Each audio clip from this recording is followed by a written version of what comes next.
श्री शिवाय नमोस्तुभ्यम। बच्चों के विवाह में लगातार देरी हो रही है, लगातार रुकावटें आ रही हैं। ऐसी स्थिति में अगर माता पिता परेशान हैं, स्वयं बच्चे परेशान हैं, जो विवाह करना चाहते हैं उनका विवाह नहीं हो पा रहा है, किसी न किसी कारण से अगर आपके विवाह में देरी हो रही है या कुंडली में कोई ग्रह दोष लगा हुआ है जिस कारण से विवाह के योग नहीं बन पा रहे हैं, गुरु ग्रह है कमज़ोर है, शुक्र ग्रह मजबूत नहीं है, तो आपको करना क्या होगा। इस उपाय को स्वयं माता पिता भी कर सकते हैं अपने बच्चों के मंगल विवाह के लिए, और लड़का लड़की भी कर सकते हैं। अगर माता पिता कर रहे हैं तो किस तरीके से उनको उपाय करना है जिससे कि बच्चों का विवाह हो और उनकी कुंडली में अगर कोई भी प्रकार का दोष लगा हुआ या घर परिवार में किसी प्रकार का दोष उत्पन्न हो गया तो वह समाप्त हो। चलिए वीडियो को आगे बढ़ाते हैं और जानते हैं कि आपको किस तरीके से उपाय करना है। शिव पुराण कथा के अनुसार ये बहुत ही अचूक और सरल उपाय है जिसका आपको पूर्ण लाभ प्राप्त होता है। अगर कोई भी व्यक्ति बच्चों के विवाह के लिए विश्वास से इस कार्य को करता है तो उसके घर में मांगलिक कार्य, बच्चों के शादी सगाई जैसे जो काम होते हैं जिनमें रुकावटें आती हैं, रिश्ते आते हैं पर शादी तक बात नहीं पहुंच पाती है, शादी तक बात पहुंचते पहुंचते किसी न किसी कारण से रुकावटें आ रही हैं, आपके साथ ऐसा कई बार हो गया है, तो आपको यह उपाय ज़रूर करना चाहिए जिससे आने वाली जो भी रुकावटें जिस कारण से आ रही हों वह समस्या दूर हो। तो करना क्या होगा आपको इस उपाय के लिए। माता पिता करें तो किस तरीके से करें, किस समय करना है, पूरा विस्तार से आप अगर वीडियो देखेंगे तो आप इस उपाय को कर पाएंगे और इसका आपको पूर्ण लाभ प्राप्त जरूर होगा। कोई भी उपाय करिएगा विश्वास से करिएगा जिससे आपको उसका फल जरूर प्राप्त हो। बच्चे हैं, प्रेम विवाह करना चाहते हैं, कोई लड़का लड़की है जहाँ पर वो विवाह करना चाह रहे हैं वहाँ उनका विवाह नहीं हो पा रहा है, तो उनको इस उपाय किस तरीके से करना है। तो इस उपाय के लिए आपको क्या क्या सामान चाहिए। देखिए, इस उपाय के लिए आपको सबसे पहले तो चाहिए 1 लोटा जल, और उस लोटे जल में आपको थोड़ा सा पीला चंदन और लाल चंदन दोनों मिलाना है। और उसके बाद आपको दूसरी जो चीज़ लेनी है इस उपाय के लिए, एक दीपक तैयार करना है।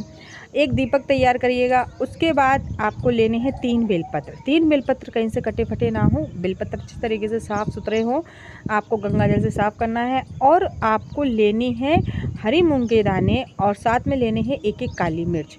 मात्र 3-3 ही लेना है आपको। और लेने हैं 5 पुष्प। अगर आप लड़के के लिए विवाह कर रहे हैं तो आपको लाल कलर के गुलाब के पुष्प चाहिए, और अगर आप लड़की के लिए कर रहे हैं यानी आपके घर में लड़की है, आप स्वयं लड़की हैं जो विवाह में देरी हो रही है, तो आपको लेने हैं 5 पीले पुष्प। लड़कियों के लिए गुरु ग्रह स्ट्रांग होना बहुत ज़रूरी होता है कुंडली में। अगर आप विवाह के लिए देरी हो रही है आपकी, तो आपको पीले पुष्प लेने हैं। तो यह सामग्री लेकर पहुँच जाना है आपको किसी भी शिवालय में, आपके आसपास कहीं पर भी शिव मंदिर हो और वहाँ आपको यह उपाय करना है। तो आपको सबसे पहले क्या करना है कि जो आप 1 लोटा जल ले गए थे उस 1 लोटा जल को आपको श्री शिवाय नमोस्तुभ्यम बोलते हुए शिव जी पर समर्पित करना है, जिससे कि आपके सभी ग्रह हैं, जितने भी ग्रह होते हैं शिवलिंग पर समर्पित होते हैं, और वह अगर आपकी कुंडली में किसी प्रकार का विघ्न बाधा डाल रहे हैं, दोष उत्पन्न कर रहे हैं, तो वह दूर हो जाते हैं। तो आपको लगातार कंटिन्यू करना है 11 दिन तक कि आपको जल समर्पित करना है। उसी के बाद दीपक को प्रज्वलित करना है।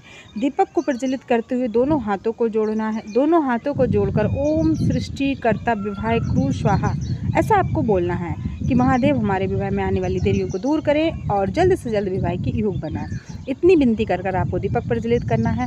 उसके बाद जो आप बेलपत्र ले गए थे उसका आपको करना क्या है। तो जो आप बेलपत्र ले गए हैं उसको आपको क्या करना है, 1-1 बेलपत्र का जो चिकना वाला भाग होता है उन चिकने वाले भाग में आपको बीच वाली पत्ती पर आपको क्या करना है, पीले चंदन का लेपन करना है, और जो साइड की 2 पत्तियां होती हैं उन पर आपको लाल कलर के चंदन का लेपन करना है।